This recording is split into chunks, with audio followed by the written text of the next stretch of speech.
नमस्कार दोस्तों, मैं गौरव बंसल स्वागत करता हूं आपके अपने यूट्यूब चैनल फार्मेसी जेम्स में। तो दोस्तों, आज हम बात करते हैं दवाई की डोज के बारे में कि हमें कितनी डोज दवाई की किसी को देनी चाहिए।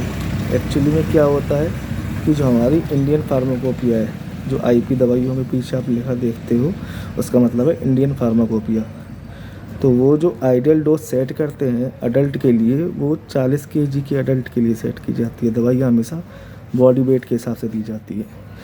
उसमें उम्र नहीं देखी जाती कि किसी की उम्र 10 साल है, 20 साल है, 60 साल है, 70 साल है। कई बार क्या होता है, कई बुजुर्ग होते हैं जो बहुत एज के होते हैं, तो हमें मान लो उनमें वज़न कम है, तो हमें उस हिसाब से ही देखना पड़ता है कि उम्र के हिसाब से इनमें जैसे वज़न कम हो गया है तो उनको डोज भी हो सकता है कई बार बच्चों वाली देनी पड़ती है। तो उस हिसाब से हमें कोई भी दवाई हो, उसकी डोज़ की नॉलेज होने की बहुत ज़रूरत है। अगर हमें दवाई की डोज़ का पता रहेगा तो हम एग्जैक्टली जितनी उनको डोज़ की ज़रूरत है उतनी हम दे पाते हैं। तो आज हम इसी टॉपिक के बारे में जानकारी लेंगे कि हमें दवाई की डोज़ किसी को क्या हिसाब से देनी चाहिए।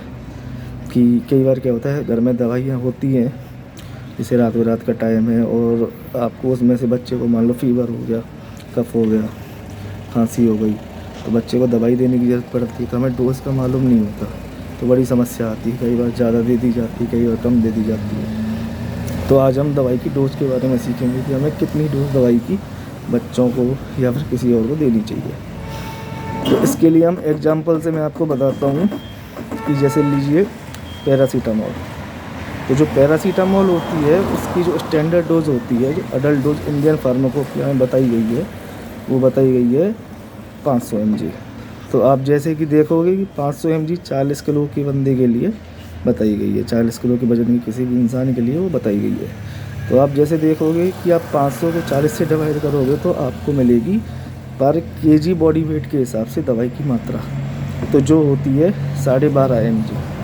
तो हम 1 किलो बॉडी वेट के लिए 12.5 mg पैरासीटामोल इस्तेमाल कर सकते हैं। अब मान लीजिए कोई हमारे पास छोटा बच्चा है जिसका वज़न लगभग मान लेते हैं 10 किलो है, तो 10 किलो के हिसाब से जब हम बॉडी वेट के हिसाब से उसको कैलकुलेट करते हैं तो हम देखेंगे कि 10 × 12.5 तो ये आती है 125 mg।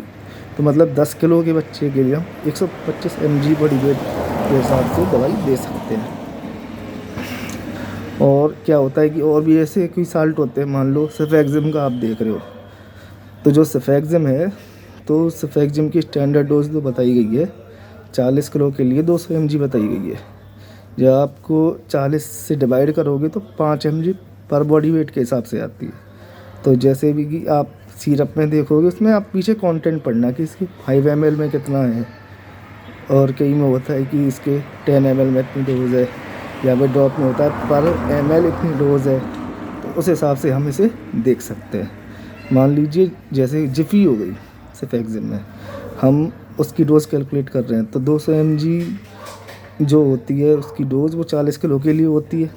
अब 40 किलो की हम उसको डिवाइड करते हैं 200 से, तो ये होगी आपकी 5 mg पर बॉडी वेट के हिसाब से। मान लीजिए 10 किलो का कोई बच्चा है तो आप उसको 50 mg दे सकते हैं। तो दवाई पे जो पीछे आता है ना 5 ml में इतना कंटेंट है, तो आप देख सकते हैं। जैसे जिफ़ी की जो सिरप आती है 50 mg से 5 ml में 50 mg सिरप की डोज होती है, तो आप 10 किलो के बच्चे के लिए 5 ml दे सकते हो। इस हिसाब से आप डोज़ को कैलकुलेट करते हैं। तो मैं आशा करता हूँ कि आपको ये वीडियो अच्छी लगी होगी। अगर आपको ऐसी आगे और जानकारियाँ चाहिए तो चैनल को सब्सक्राइब करें, फॉलो करें और साथ के साथ लाइक बटन दबा दें। Thank you.